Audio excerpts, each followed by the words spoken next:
Siapa orang yang melaksanakan ibadah puasa sunnah pada hari-hari 10 di bulan Zulhijjah ini, Allah Subhanahu wa ta'ala akan memuliakannya dengan 10 macam perkara. Saudara, ini keuntungannya. Assalamualaikum warahmatullahi wabarakatuh. Alhamdulillahi rabbil alamin. Wabihi nasta'inu ala umurid dunya waddin. Salatu wassalamu ala ashrafil anbiya wal mursalin Sayyidina wa maulana Muhammadin wa ala alihi wa sahbihi ajma'in, amma ba'du. Afdalus siyami ba'da Ramadan syahrullahil muharram, wa afdalus salati ba'dal faridah salatul lail. Diriwayatkan oleh Muslim dari Abi Hurairah, puasa yang paling utama sesudah puasa Ramadan tidak lain adalah puasa di bulan Muharram, dan solat yang paling afdol sesudah solat yang wajib adalah solat pada sepertiga malam yang akhir. Puasa di bulan Muharram merupakan puasa sunnah dan mempunyai nilai yang sangat besar dalam pandangan Allah Subhanahu wa ta'ala. Buat mereka yang mampu melaksanakan puasa sunnah di bulan Muharram ini, boleh melaksanakannya selama 10 hari. Hari yang pertama boleh juga 3 hari saja, atau setidak-tidaknya 1 hari daripada bulan Muharram. Yang kedua, puasa 10 hari daripada bulan Zulhijjah. Karena bulan Zulhijjah ini memang termasuk bulan yang dimuliakan oleh Allah Subhanahu wa ta'ala. Pertama, di sana ada hari Tarwiyah, ada hari Arafah, ada hari kurban, ada talbiyah, ada pelaksanaan haji dengan segala manasiknya. Maka puasa sunnah di bulan Zulhijjah merupakan amalan yang sangat utama dan besar pahalanya dalam pandangan Allah Azza wa Jalla. Sebagian ulama menjelaskan, man shoma hazihil ayyam akramahullahu bi asyri asya'in. Siapa orang yang melaksanakan ibadah puasa sunnah pada hari-hari 10 di bulan Zulhijjah ini, Allah Subhanahu wa ta'ala akan memuliakannya dengan 10 macam perkara. Saudara, ini keuntungannya. Yang pertama, orang yang puasa di hari-hari 10 bulan Zulhijjah diberikan al-barakah fi umrihi, diberikan keberkahan pada umurnya. Setiap kita ingin memperoleh umur yang berkah. Umur yang berkah itu yang bagaimana? Apa yang jumlahnya panjang? Mungkin. Tetapi yang jelas, umur yang berkah ini adalah umur yang bisa dipertanggungjawabkan di hadapan Allah Subhanahu wa ta'ala.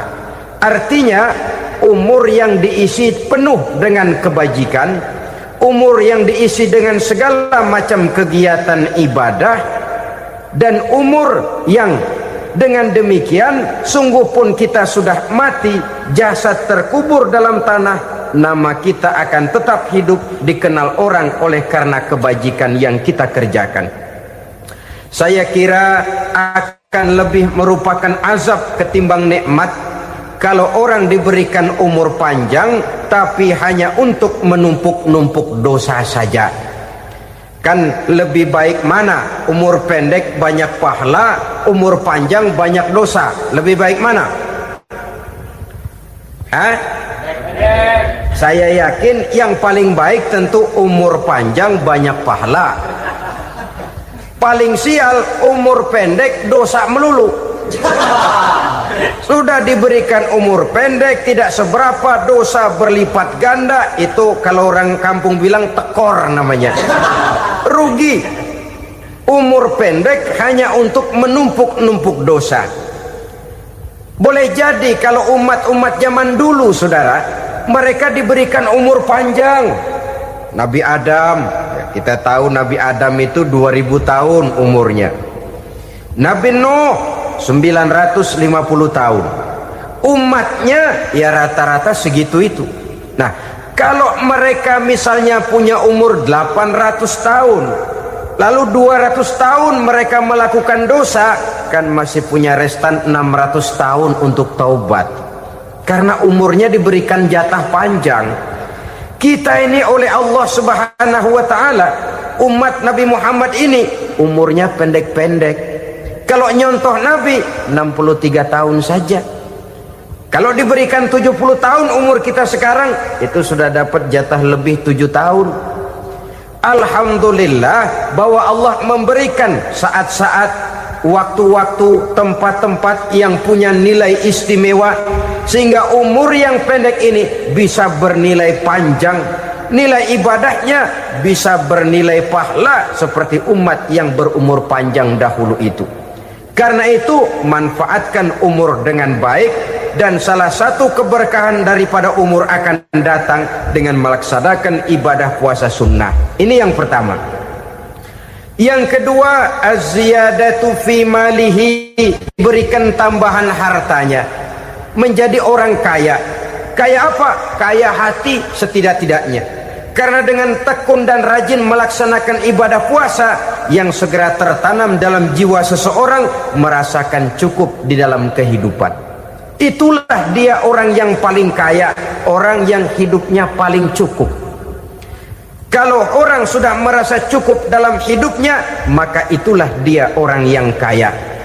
Saudara-saudara kaum muslimin rahimakumullah, puasa sunnah memberikan tambahan harta, usahanya berkembang, dengan demikian membawa keberkahan, hartanya makin bertambah, akan menunjang ibadahnya kepada Allah, lebih memantapkan dan membawa ketenangan dalam hidupnya.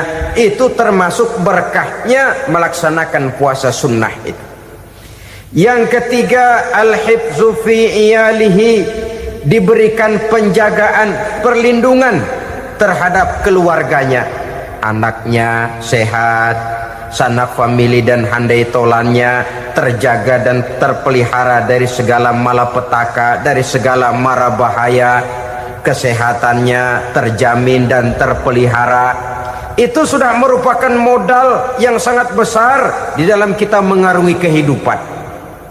Sebab rasanya sulit untuk bahagia, duit kita banyak sekali, usaha kita selalu mendatangkan untung yang berlipat ganda. Tapi sebentar-sebentar anak kita sakit, yang ampek, yang korengan, yang kena musibah, ndak tak karu-karuan sakit, berobat sampai jutaan rupiah. Itu kan sudah tidak membawa kebahagiaan. Uang masuk yang begitu banyak jumlahnya, habis akhirnya untuk berobat saja. Sebenarnya hitung-hitung ya seri-seri juga. Usaha berhasil, duit banyak, habis untuk berobat. Lah sama juga saudara-saudara. Jadi dengan demikian, biar duit kita banyak, asal keluarga pada sehat saja, udah enak bener itu.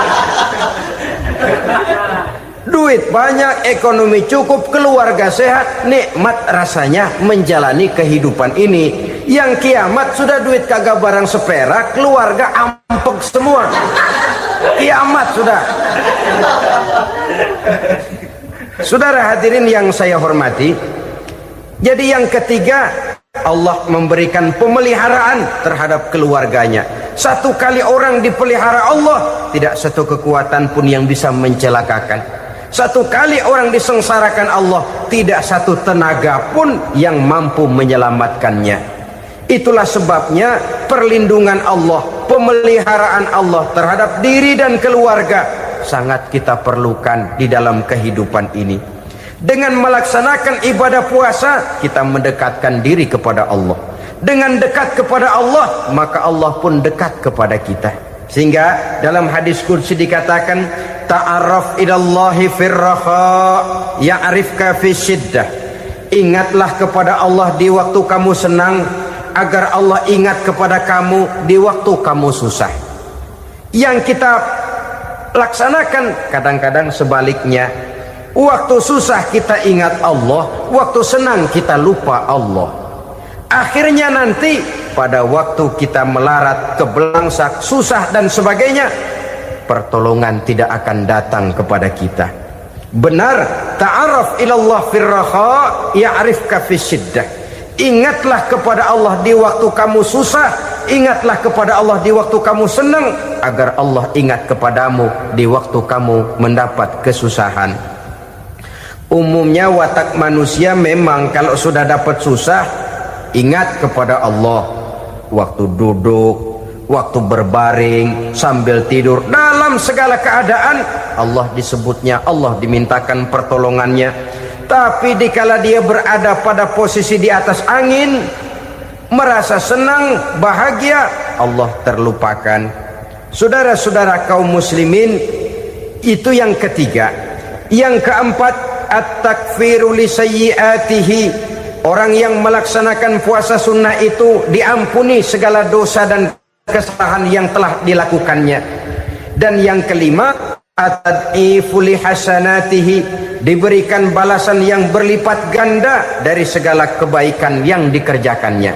1 berbalas 7, 7 bisa berbalas 10, 10 masih berbalas 100, masih ditambah dengan wallahu yudha'ifu liman yasha. Allah melipat gandakan pahala orang-orang yang dikehendakinya. Maka carilah satu kebaikan yang apabila kita kerjakan, dosa akan dihapus dan nilai pahalanya menjadi berlipat ganda. 1 kali kita bekerja, 2-3 bisa kita raih dan kita jangkau.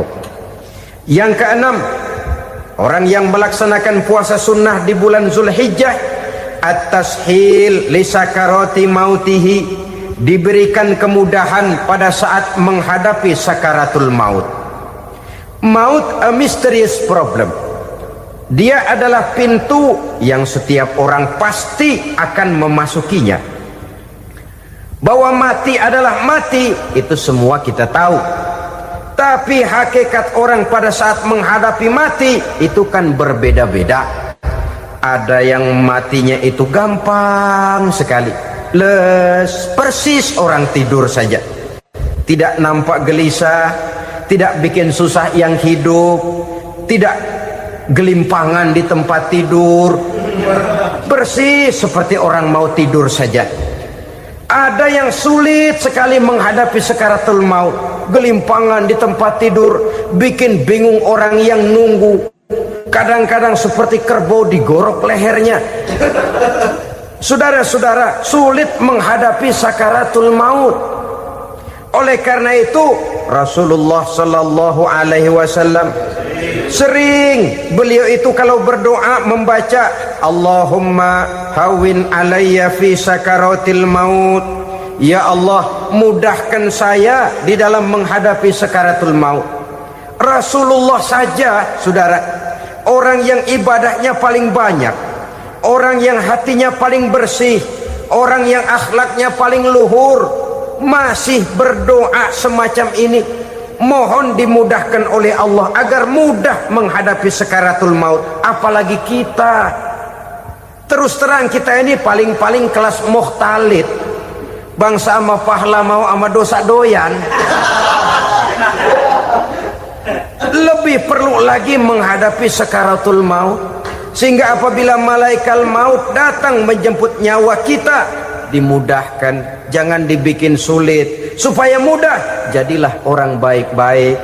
Biasanya kalau bagian yang mati, malaikat maut juga kali main-mainin dulu tuh orang, kutak-katik, ditakut-takutin dan segala macam. Saudara hadirin yang saya hormati, maka menghadapi sakaratul maut ini merupakan kunci. Apakah seseorang bisa husnul khatimah atau bisa su'ul khatimah? Salah satu jalan untuk memudahkan diri menghadapi sakaratul maut, melaksanakan puasa sunnah di bulan Zulhijjah ini. Yang ketujuh, ad-diya'u li zulumati qabrihi, diberikan terang di alam kuburnya. Kubur, saudara tahu, saudara tentu sering lihat orang dimasukkan ke liang lahat, ditutup dengan papan, dinding ari kata kita di kampung, lalu diuruk lagi dengan tanah. dalamnya liang lahat, gelapnya liang lahat, gelapnya diuruk dengan tanah, gelapnya di dalam kubur, 3 gelap yang menjadi satu. Bapak moyangnya gelap.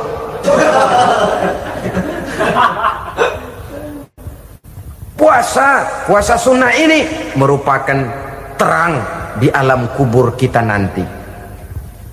Yang kedelapan, at-tasqil limizanihi, diberikan keringanan pada timbangan di hari akhirat nanti.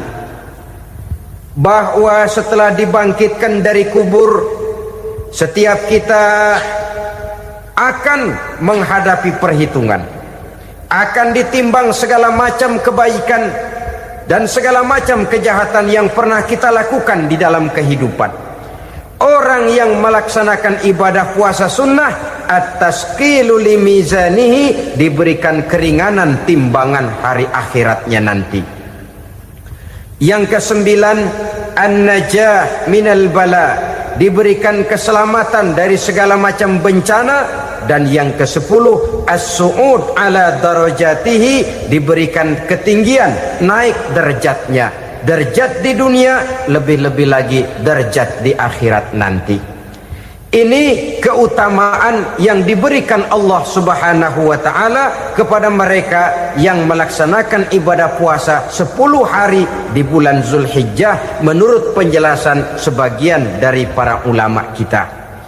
Jadi setelah puasa Muharram ada lagi puasa Zulhijjah. Kemudian puasa sunnah yang ketiga, puasa sunnah pada hari Senin dan hari Kamis. Apa sumber hukumnya? Diriwayatkan oleh Imam Muslim dari Abi Qatadah, Rasulullah Shallallahu Alaihi Wasallam ditanya tentang puasa pada hari Senin. Kenapa Rasul melakukan itu? Beliau menjawab, zalika yaumu wulidtu fihi wa yaumu bu'istu au unzila alayya fihi. Hari Senin itu adalah hari di mana aku dilahirkan dan hari di mana aku dibangkitkan. Wahyu pertama turun kepadaku pun pada hari itu. Maka sunnah melaksanakan puasa pada hari itu. Adapun hari Kamis, ada hadis yang diriwayatkan oleh Imam Turmuzi dari Abi Hurairah, Nabi bersabda, tu'radul a'malu yaumul isnaini wal khamisi fa uhibbu ay yu'radu amali wa ana sha'im. Disetor amal setiap manusia pada hari Senin dan pada hari Kamis. Maka aku ingin, kata Nabi, agar pada saat amalku disetor itu aku sedang puasa. Jadi malaikat itu menurut riwayat ini mencatat dan menyetorkan catatan amalan seseorang pada hari Senin, hari Kamis. Tiap hari Senin amalan kita disetor oleh malaikat. Catatan terakhir tentu yang sedang kita kerjakan, sehingga yang masuk daftar, saya tinggalkan orang ini, dia sedang puasa. Karena naik catatan amalnya pada hari Senin. Kamis diangkat lagi, catatan paling akhir, saya tinggalkan orang ini, dia sedang puasa. Itu makna fa uhibbu ayyurada amali wa ana shaim. Aku senang kalau pada saat amalku disetor, catatan paling akhir aku lagi puasa. Satu keistimewaan. Alangkah celaka tiap amalan disetor kita sedang berbuat jahat. Senin, Kamis, teler, mabok, judi. Tiap amalan disetor, catatan akhirnya saya tinggalkan si fulan lagi teler. Laporan Senin. Kamis laporan lagi, saya tinggalkan si fulan lagi mirit kartu. Saudara hadirin yang saya muliakan, alangkah jeleknya catatan kita. Oleh karena itu sunnah puasa pada hari Senin dan hari Kamis. Ini amalan sunnah, saudara-saudara. Dan oleh karena ini amalan sunnah, sebagian ulama memberikan penjelasan, walaupun lupa niat, kalau sudah malam itu lupa niat, boleh niatnya sudah siang puasa sunnah ini, dengan catatan dari pagi belum makan apa-apa. malam saudara lupa, tahu-tahu ingat ini hari Senin, dah jam 10, niatlah jam 10 itu sah puasanya asal dari pagi belum makan apa-apa. Tapi kalau sudah dapat 2 piring baru niat jam 10, itu lain, ngojek namanya.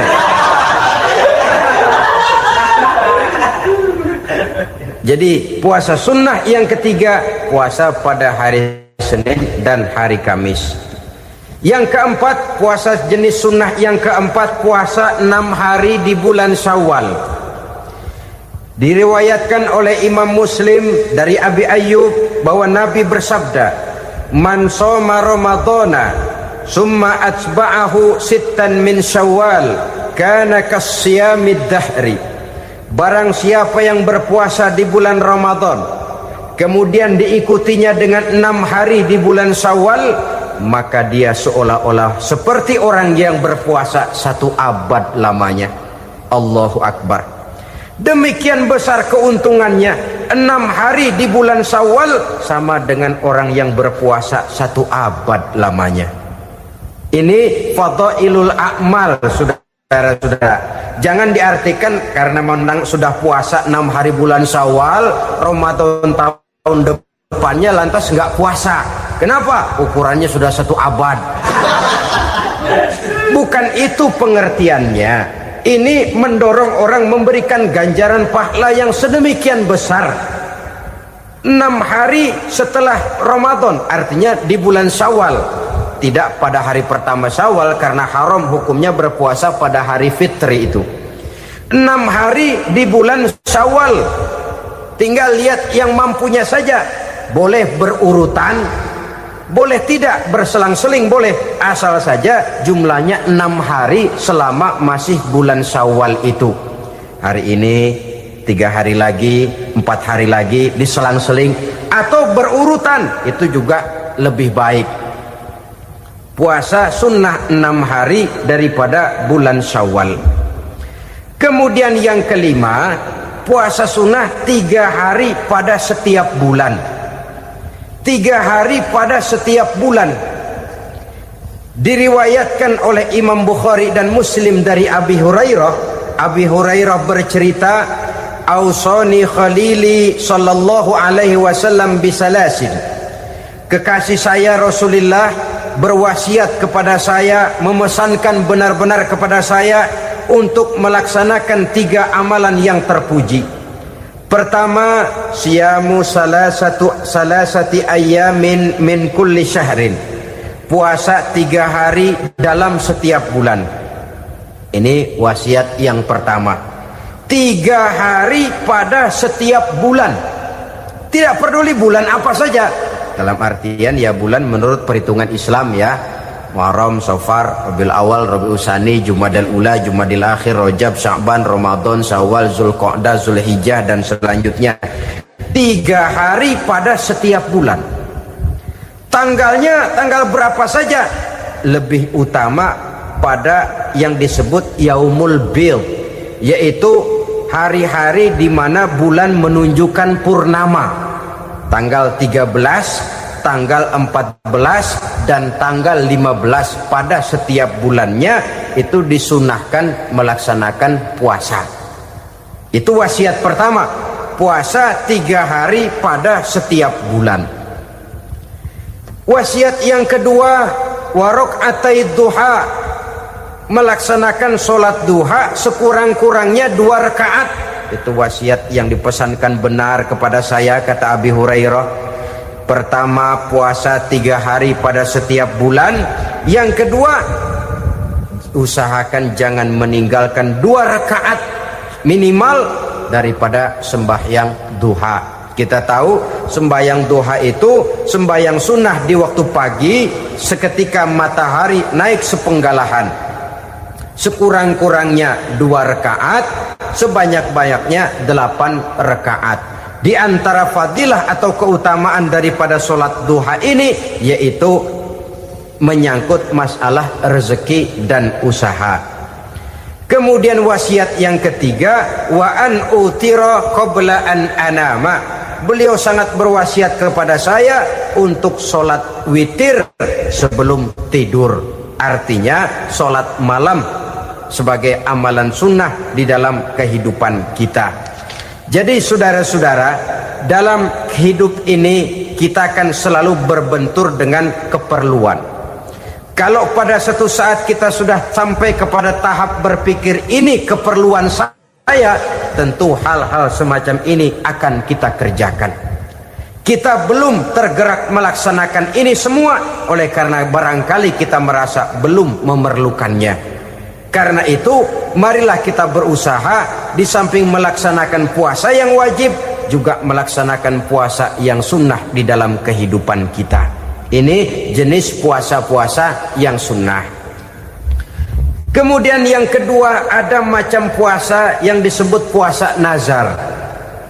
Hukum pelaksanaannya wajib apabila nazarnya sudah terwujud. Puasa nazar, puasa yang dikaitkan dengan suatu persoalan. Umpamanya, kalau saya lulus ujian, saya akan puasa 1 minggu lamanya. Begitu ujiannya ternyata lulus, dia wajib bayar nazarnya.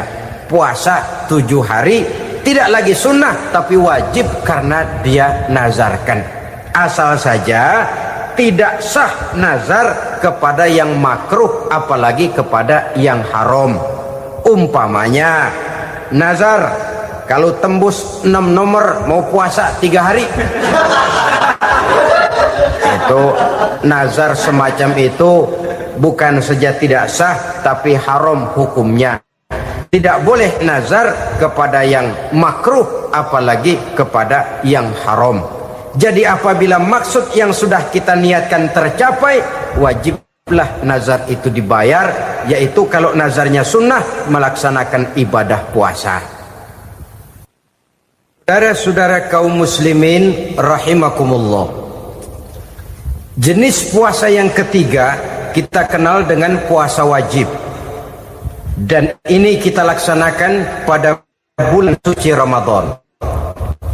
Tentang teknis pelaksanaan ibadah puasa di bulan Ramadan sudah pernah saya bicarakan pada pertemuan tentang Ramadan dan Idul Fitri.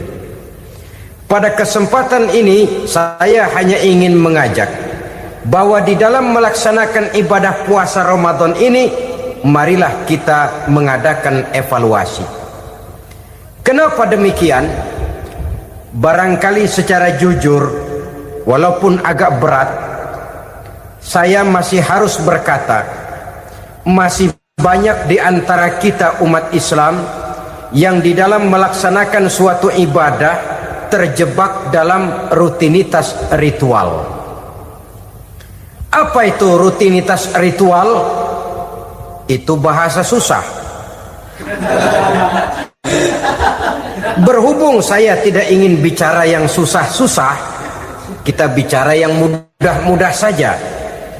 Maksud saya, banyak di antara kita umat Islam yang di dalam melaksanakan suatu ibadah itu hanya dengan prinsip asal sekadar gugur kewajiban saja. Akibatnya, sampai sejauh mana ibadah itu berhasil membentuk kepribadian diri kita, kita jarang mengadakan evaluasi dan penilaian. Sholat yang penting gugur kewajiban. Puasa yang penting sudah gugur kewajiban. Haji yang penting sudah gugur kewajiban. Maka jangan heran kalau itu yang jadi prinsip, ibadah lantas tidak punya dampak dalam membentuk kepribadian diri. Banyak orang yang rajin sholat tapi munkarnya jalan terus.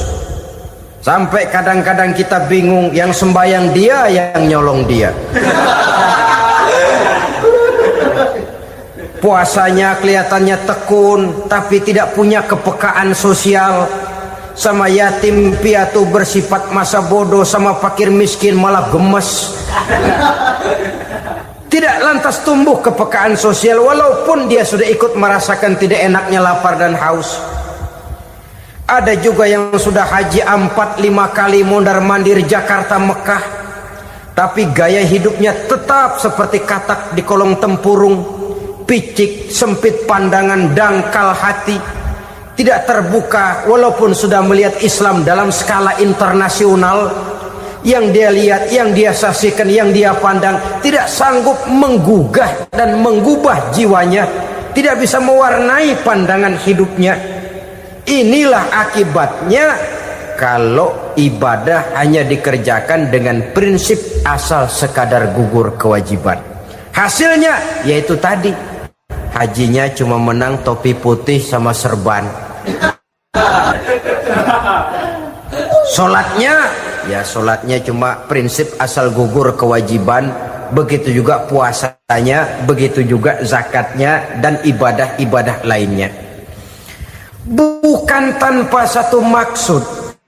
Jikalau Allah Subhanahu wa ta'ala memerintahkan kita melaksanakan ibadah puasa di bulan suci Ramadan, bahkan maksud itu sangat pada penghujung ayat yang memerintahkan kita puasa. Ya ayyuhalladzina amanu kutiba alaikumus syiyam kama kutiba alal ladzina min qablikum la'allakum tattaqun.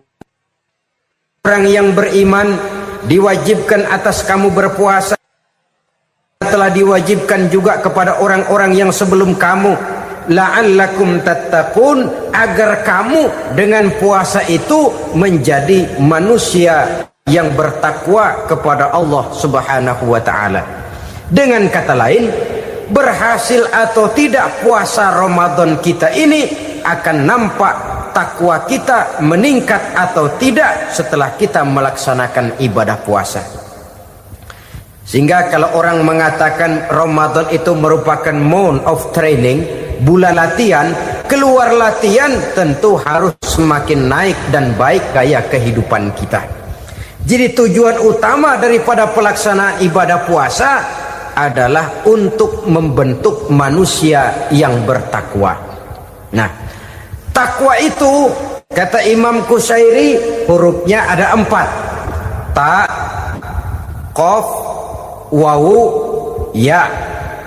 Masing-masing huruf ini simbol dari pribadi orang yang bertakwa, bina dan dibentuk oleh pelaksanaan puasanya. Mari kita lihat. Huruf ta adalah lambang dari sifat tawadhu, rendah hati. Orang yang bertakwa, orang yang tidak mempunyai sifat sombong. Puasa menanamkan kita kesadaran terhadap kelemahan, terhadap keterbatasan, terhadap segala ketidakmampuan yang kita miliki. Ya Allah, baru sehari nggak kena makan, nggak kena minum, sudah begini lemesnya. Puasa memang kalau pagi orang masih sehat, masih terdorong oleh sahur, siang masih lumayan, tapi zuhur ke atas biasanya mulai sikap lemah manusiawi, keterbatasan kekuatan biologis itu mulai nampak. Dari sini tanam satu kesadaran, kalau begitu apa yang mau disembuhkan di hadapan Allah? Kaya, siapa sih orang paling kaya? Ilmu, siapa sih orang paling pintar? Pangkat, siapa sih orang paling tinggi jabatannya? Dari sifat semacam ini lahir introspeksi, rasa mawas diri, timbul sifat tawaduknya, rendah hatinya, tidak melonjak menjadi angku dan sombong lantaran sedikit kemampuan dan kekuatan yang dimilikinya. Lalu untuk sikap yang lebih jauh, terwujudlah, terbentuklah apa yang dinamakan stabilitas temperatur batin. Orang tetap konstan menjaga nilai-nilai idealisme yang pernah dimilikinya. Dia mulai dengan adil, dia berjalan tetap dengan keadilan, dan dia berakhir juga tetap dalam keadilan. Jangan mulainya adil, tengahnya setengah adil, di akhirnya malah zolim sama sekali. Ini tidak punya stabilitas temperatur batin. Kan banyak orang begitu toh. Mulanya benar, belakangan mau benar sendiri. Mulanya sudah rela berkorban buat kepentingan orang banyak, belakangan malah selalu mengorbankan kepentingan orang banyak. Waktu di bawah rajin baca ayat kursi, dapat kursi lupa ayat. Stabilitas temperatur batin, tertipu oleh perasaan seolah-olah situasi dan kondisi sudah serba memungkinkan, sudah serba menguntungkan. Orang yang dibentuk pribadinya oleh pelaksanaan ibadah puasa, dia sadar apapun keberhasilannya, apapun kedudukannya, apapun nilai kekayaannya, itu cuma sebagian kecil sekali dari apa yang ada pada zat Allah Subhanahu wa ta'ala. Hati tidak takabur, sesuai dengan namanya takabur dari kalimat takabbaro ya takabbaru, membesar-besarkan diri. Orang yang suka membesar-besarkan diri, orang yang tidak yakin bahwa dirinya orang besar, lalu dibesar-besarkan dirinya. Sebenarnya itu sudah satu sikap di mana dia tidak percaya kepada diri sendiri. Dirinya sebenarnya bukan apa-apa, cuma ingin dianggap besar, lalu dibesar-besarkan. Takabur namanya. Puasa sekali lagi melatih kita menanamkan kesadaran akan kelemahan dan keterbatasan kita sebagai makhluk. Itu sikap tawadu. Fir'aun, saudara tahu Fir'aun, lama-lama dia jadi raja, lupa diri dan lupa daratan, melonjak menjadi angkuh dan sombong sampai kepada puncak kekurang ajarannya, memproklamirkan dirinya menjadi Tuhan. Hitler juga begitu. Pendeknya, orang manakala tidak ada kesadaran tentang dari mana segalanya berasal dan kemana segalanya akan kembali, dia mudah out of control. Kalau sudah out kontrol, maka dia akan melakukan perbuatan yang melampaui batas. Itu yang pertama. Jadi orang takwa, orang yang rendah hati, salah satu tujuan daripada pelaksanaan ibadah puasa menanamkan sikap rendah hati. Dari sikap rendah hati ini yang timbul lalu apa? Kepekaan sosial. Kalau saya puasa, saya sudah merasakan bagaimana tidak enaknya lapar. Saya sudah merasakan bagaimana tidak enaknya haus. Tapi bagaimanapun, saya lapar cuma sebentar, saya haus cuma sebentar. Selesai maghrib, lapar saya hilang, haus saya hilang.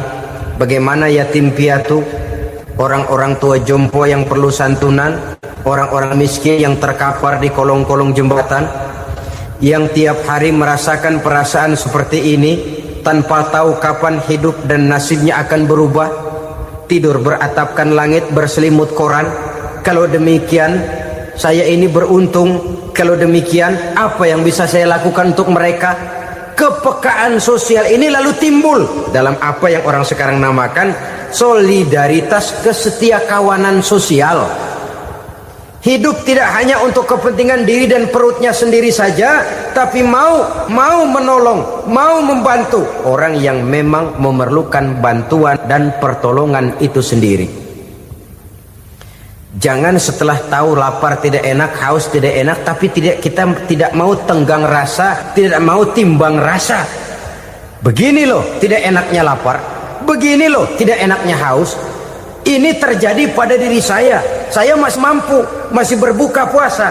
Bagaimana yang tiap hari merasakan seperti ini? Tidak Ramadan, tidak Syawal, tidak Zulqa'dah, tidak Zulhijjah, selalu kelaparan dan kehausan. Dari sana timbul kepekaan sosial. Lalu lahirlah sikap pemurah, dermawan, mau menoleh ke kiri dan ke kanan. Bahkan Al-Quran itu sampai mengancam betul.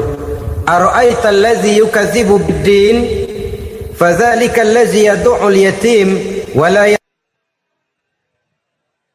mendustakan agama. Islam mendustakan Islam. Salat dia tapi mendustakan salat. Puasa dia tapi mendustakan puasa. Siapa mereka itu? Fadzalika allazi yad'u al-yatim. Merekalah orang-orang yang meninggalkan anak-anak yatim. Wa la yahuddu ala ta'amil miskin, dan tidak pernah memberi pertolongan, tidak memerintahkan memberi makan kepada fakir miskin, walaupun dia berada pada posisi dan kondisi yang memang dia mampu. Nah, kalau dia tidak mampu itu lain soal. Dia mampu, dia tahu, dan dia diam saja. itu termasuk yukadzibu biddin, orang-orang yang mendustakan agama. Berlindung kita kepada Allah, jangan sampai termasuk ke dalam kelompok itu. Yang kedua saudara, huruf takwa itu qaf. Qaf adalah lambang dari sifat qanaah. Qanaah artinya merasa cukup. Puasa melatih kita untuk bersikap cukup dalam hidup. Kalau kita perturutkan menjelang saat berbuka, menunggu waktu berbuka, istilah orang di Jawa Barat ngabuburit katanya, kita menunggu saat berbuka, segalanya saja ingin kita beli, segalanya saja ingin kita minum, semuanya saja ingin kita makan. Sebab nafsu sudah begitu berupa, perut sudah sedemikian lapar, kerongkong sudah sedemikian haus, rasanya semuanya saja ingin kita telan. Tapi tahukah kita bahwa setelah maghrib berbunyi, berapa banyak yang kita makan, berapa banyak yang kita minum? Sesuaikah dengan keinginan kita tadi siang? Tadi siang semuanya ingin kita makan, tadi siang semuanya ingin kita minum. Setelah berbuka, berapa banyak yang kita makan, berapa banyak yang kita minum? Itulah kehidupan. Segalanya ingin kita kuasai, segalanya ingin kita punyai, tapi berapa sih yang benar-benar kita perlukan? Maka orang kaya adalah orang yang hidupnya cukup. Orang miskin hakikat yang selalu merasa kurang. Bagaimanapun besar rumah, banyak uang kita, berpuluh kendaraan kita, kalau hidup selalu merasa kurang, itu artinya kita masih miskin.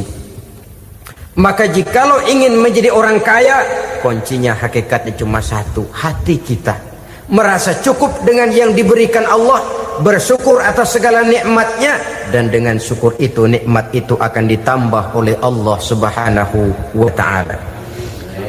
Puasa menimbulkan sifat qanaah, dan qanaah adalah watak daripada orang-orang yang bertakwa kepada Allah Subhanahu wa ta'ala. Persis seperti orang minum air laut, makin diminum makin haus, makin diminum makin kering tenggorokan. Begitulah orang berhadapan dengan materi. Tadinya dia akan senang kalau dia merasa punya tanah ratusan hektar. Sudah ratusan hektar, tidak cukup ngelamun lagi, alangkah nikmatnya kalau bisa beli gunung. Gunung dibeli. Sudah punya gunung, lihat laut. Aduh, kalau laut juga bisa dibeli, beli lagi laut. Sudah punya laut, lihat ke atas langit, ada yang jual apa enggak ya?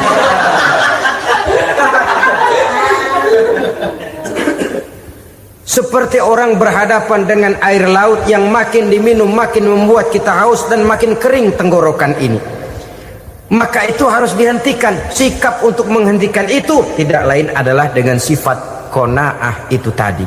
Merasa cukup dengan apa yang diberikan Allah, mensyukuri nikmatnya. Itu yang kedua. Yang ketiga, pada kalimat takwa ada huruf wawu. Wawu adalah simbol dari sifat wara dengan ain. Wara, orang yang terpelihara dirinya baik dari yang subuhat, lebih-lebih dari yang haram. Subuhat, saudara tahu, barang yang remeng-remeng. Tapi sungguh pun remeng-remeng, kira-kira prosentasenya 70-30. 70% haram, 30% kemungkinan halalnya. Maka yang subuhat lebih baik dijauhi daripada diambil. Orang yang punya kepribadian wara, dirinya terpelihara, jangankan dari yang haram, dari yang subuhat saja dia sanggup menjaga dan memelihara dirinya. Oleh karena itu saya heran kalau orang di bulan Ramadan dia sanggup menjaga diri di waktu siang dari jenis makanan yang halal, dari jenis minuman yang haram. Ada tahu nganggur di meja siang, enggak dia makan. Ada air teh nganggur di meja siang, enggak dia makan. Padahal itu jenis makanan dan minuman yang halal. Tapi ketika datang maghrib, dia berbuka dengan makanan-makanan yang dibeli dari uang yang dihasilkan dengan cara yang haram. Bukankah itu sesuatu yang terbalik? Bukankah dengan demikian sudah tidak lagi menimbulkan sikap yang bisa memelihara dan menjaga kepribadian diri? Orang yang membiasakan diri terpelihara dari yang syubhat apalagi yang haram, maka baik yang dipakainya, yang diminumnya, yang dimakannya terdirilah dari barang-barang yang baik yang dihalalkan oleh agama. Wara. Kemudian yang keempat, pada huruf kalimat takwa ada huruf yakin. Huruf ya simbol dari sifat yakin. Orang yang puasa dibentuk kepribadiannya mempunyai satu keyakinan yang tangguh, dan keyakinan adalah ciri daripada orang yang takwa. Kita lihat yang dipanggil melaksanakan ibadah puasa ini kan iman. Karena memang sulit untuk melaksanakan puasa kalau tidak iman yang jadi dasar. Setidaknya seperti sudah pernah saya sampaikan, ibadah puasa ini memang sulit terkena penyakit show. Kalau kita sholat barangkali terangsang karena kelihatan orang lain. Kalau kita pergi haji mungkin jadi sugesti karena orang banyak tahu. Kalau kita bayar kita jadi terangsang karena banyak orang lihat. Tapi kalau sudah puasa, puasa itu kan yang tahu cuma kita dan Allah saja. Ya, kita sholat, orang lain lihat, kita jadi rada semangat. Kita pergi haji, orang lain banyak ngantar, kita semangat. Kita bayar zakat, orang lain banyak saksikan, kita bersemangat. Tapi kita puasa, siapa yang mau nyaksiin kita puasa? Siapa yang mau memuji kita puasa? Siapa yang mau menyanjung kita puasa? Itu cuma urusan kita dan Allah. Oleh karenanya dasar daripada pelaksanaan ibadah yang harus mencedik tenggorokan segalanya jadi nikmatan. Tidak ada kerja yang lebih indah selain kerja yang didasarkan kepada satu keyakinan bahwa yang kita kerjakan itu adalah sesuatu yang benar. Dalam hal ini sesuatu yang diperintahkan oleh Allah Subhanahu wa taala kepada kita. Saudara-saudara kaum muslimin rahimakumullah. Demikianlah titik evaluasi kita. Jangan berpuasa hanya dengan prinsip asal sekadar menggugurkan kewajiban saja, yang akan berakibat Ramadan tahun ini berakhir begitu, Ramadan terjebak menjalani rutinitas ritualnya saja. Bahkan kadang-kadang yang nyata betul, Nabi menganjurkan tingkatkan ibadah pada 10 hari yang akhir di bulan Ramadan, tanggal 20 sampai akhir Ramadan. Yang kita praktekkan malah kegiatan ibadah kita justru menurun pada 20 Ramadan yang akhir. Coba lihat 20 Ramadan ke atas, itu pasukan tarawih paling kelas 60-70 tahun ke atas.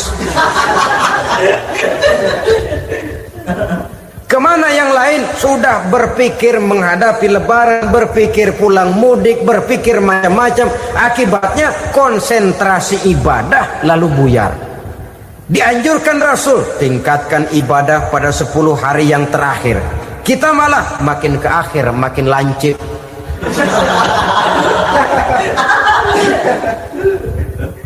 Saudara-saudara kaum muslimin rahimakumullah, kita terjebak oleh sesuatu yang sementara, oleh sesuatu yang bersifat kulit, lalu meninggalkan isinya.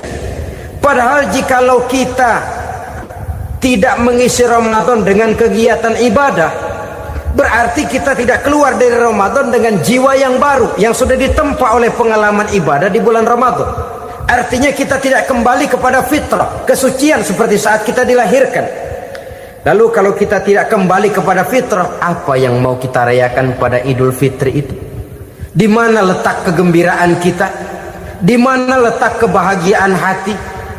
Kembalikah kita kepada fitrah? Tidak. Benarkah puasa yang kita kerjakan? Kelihatannya juga tidak. Adakah dampak dari pelaksanaan ibadah dalam pribadi kita? Tidak. Kadang-kadang Ramadan selesai malah teriak merdeka.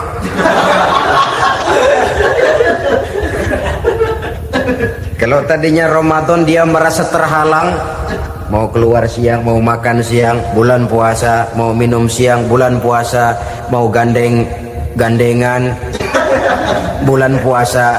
Ramadan selesai, kibarin bendera teriak merdeka. Lalu kembali kembali merajalela, saudara-saudara, dampaknya tidak akan kelihatan. Padahal puasa yang baik la'allakum tattaqun membentuk manusia yang bertakwa kepada Allah Azza wa Jalla. Nah, sekarang apa kemudahan dan keistimewaan yang akan diberikan Allah kepada mereka yang sampai kepada tingkat takwa ini?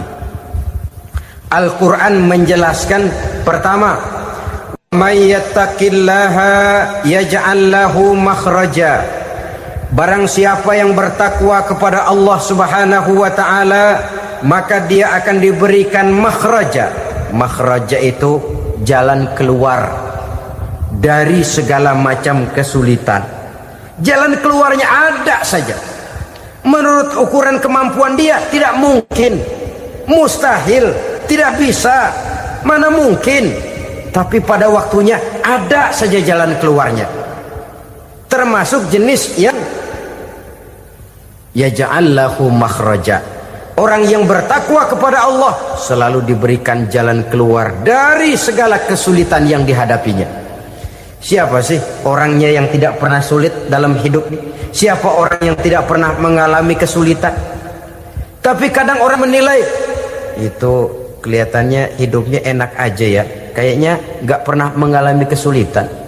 Sebenarnya bukan tidak pernah mengalami kesulitan, Allah selalu memberikan jalan keluar dari segala kesulitan yang dihadapinya. Lah kalau Allah yang memberikan jalan keluar, tentu sangat mudah sekali.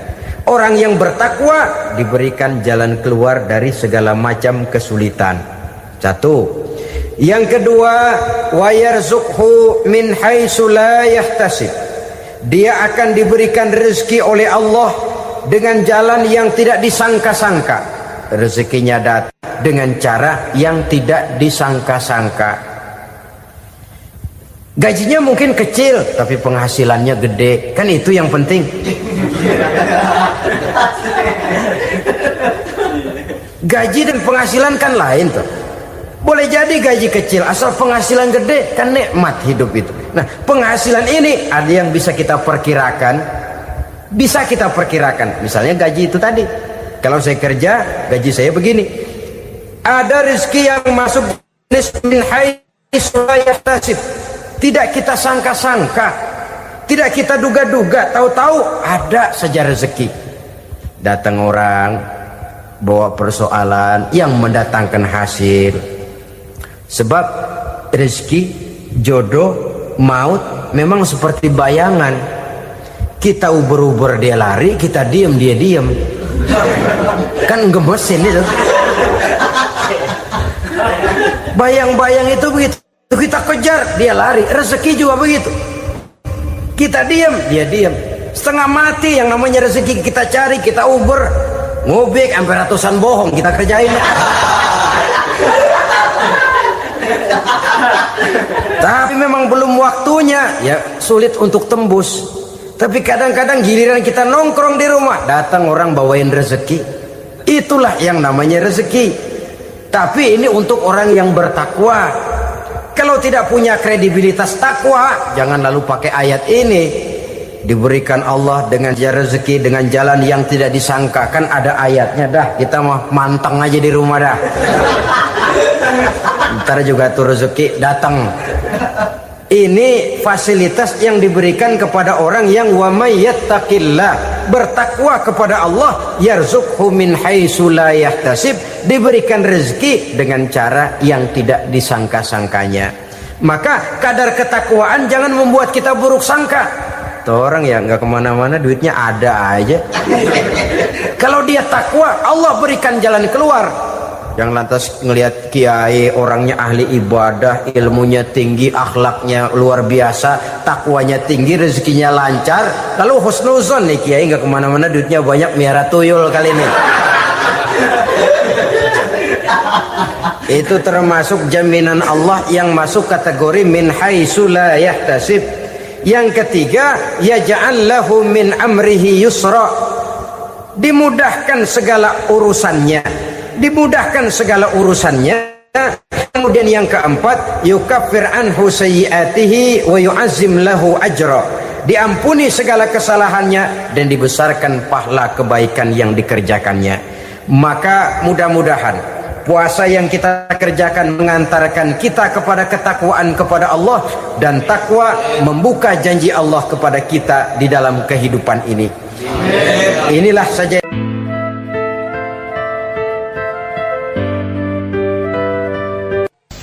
Bapak-bapak, ibu-ibu, saudara-saudara kaum muslimin rahimakumullah. Murai di dahan dan koko ayam di kandang, dunia ini penuh dengan berbagai macam kesibukan. Sejak dari petani yang turun ke ladang, pedagang yang berangkat ke pasar, pelajar yang menuju sekolah, sampai kepada pegawai yang berangkat ke kantor, seluruhnya tidak lain untuk mencari sesuatu yang bernama bahagia. Setiap orang menginginkan kebahagiaan, dan tidak seorang pun menginginkan kesengsaraan dalam kehidupan ini. Namun nyatanya tidak setiap orang yang ingin bahagia mengetahui jalan yang harus ditempuhnya untuk sampai kepada kebahagiaan itu. Maka pada kesempatan pertemuan kali ini, saya ingin menyampaikan sebuah hadis dari junjungan kita baginda Nabi besar Muhammad sallallahu alaihi wasallam yang termuat dalam kitab Mukhtarul Ahadits An-Nabawiyah, di mana beliau bersabda, arba'un min sa'adatil mar'i. Ada 4 perkara yang merupakan tanda dari orang bahagia. Saya mau tanya, di antara saudara-saudara yang hadir di sini, apa ada yang kepengen jadi orang sengsara? Ya. Seluruhnya tentu ingin mendapatkan kebahagiaan. Maka menurut resep dari Nabi kita, tanda orang bahagia itu 4. Jadi kalau saudara ingin bahagia, harus mempunyai 4 perkara ini. Yang pertama, orang bahagia itu kata Nabi, darun wasi'un, punya rumah biar bagus asal gede. Enak ngaturnya, daripada sudah punya rumah kecil adanya di pinggir kali, gubuk, kalau hujan bocor miring lagi, kiamat. Loh, kalau gitu Islam materialis dong. Hadis ini boleh diartikan dengan makna hakiki, arti yang sebenarnya. Boleh diartikan dengan makna majazi, arti kiasan. Kalau dia diartikan dengan arti kias, maka yang dimaksud darun wasi'un ay qalbun wasi'un. Rumah yang luas tidak lain daripada hati yang lapang. Karena di situ kunci kebahagiaan yang sebenarnya. Walaupun kita cuma tinggal di petak berukuran 2 kali 3 meter, kalau hati kita luas-luas rasanya rumah itu. Tapi biar rumah kita halamannya saja puluhan ribu hektar, ada kolam renangnya, kamar tidurnya tidak lagi terhitung. Kalau hati yang menempati rumah itu sempit, maka akan terasa sempit jugalah rumah itu. Tempat bergantungnya tidak lain adalah hati. Marilah kita mencoba melihat berbagai pandangan orang tentang bahagia ini. Ada orang menyangka bahwa bahagia itu kalau dia mendapatkan harta yang sebanyak-banyaknya. Siapa yang banyak harta, dialah raja. Apa yang dia mau, seluruhnya bisa dibeli. Keamanannya, dia bisa menyewa petugas. Seluruh fasilitas untuk menyenangkan kehidupannya bisa dibeli. Pendeknya, hartalah segala-galanya dalam kehidupan. Sampai ada pepatah mengatakan, innad darahima fil amakini kulliha taksur rijala mahabatan wa jalala. Sesungguhnya harta, dinar, dirham, uang, di mana-mana selalu bikin hebat orang yang memilikinya. Coba lihat, orang yang punya duit sama yang enggak punya duit, jangan gaya hidupnya, gaya jalannya aja lain. Wahia lisanun liman arada fasahatan, wahia silahun liman arada qitala. Uang adalah senjata yang paling ampuh bagi orang yang mau pergi perang, dan lidah yang paling fasih bagi orang yang